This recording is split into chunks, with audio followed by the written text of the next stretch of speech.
അസ്സലാത്തു വസ്സലാമു അലൈക യാ സയ്യിദി യാ റസൂലല്ലാഹ് സല്ലല്ലാഹു അലൈഹി വസല്ലം. ഇൻഷാ അല്ലാഹ് ഇന്ന് ഞാൻ പറയുന്നത് ബാങ്കിന് ശേഷമുള്ള ദുആഇൻ്റെ അർത്ഥമാണ്. ബാങ്കിന് ശേഷം നാം ദുആ ചെയ്താൽ നമ്മുടെ ദോഷങ്ങൾ പൊറുക്കപ്പെടുകയും അതേപോലെ തന്നെ ഒട്ടനവധി നേട്ടങ്ങൾ ലഭിക്കുകയും ചെയ്യുന്നതുമാണ്. ഇൻഷാ അല്ലാഹ് നാം ബാങ്കിന് ശേഷമുള്ള ദുആ എന്നും ചൊല്ലാൻ ശ്രമിക്കണം.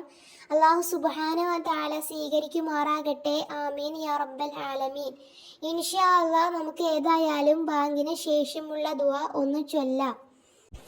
അല്ലാഹുമ്മ റബ്ബ ഹാദിഹി ദഅവതി താമ വസ്സലാത്തി ഖായിമ ആതി സയ്യിദിനാ മുഹമ്മദിൽ ഫസീലത വൽ ഫളീലത വദ്ദർജത റഫീഅ ബഅസഉ മഖാമൻ മഹ്മൂദല്ലദി ഫഅദ്ദഹു വർസുഖന വശഫാഅത്തു.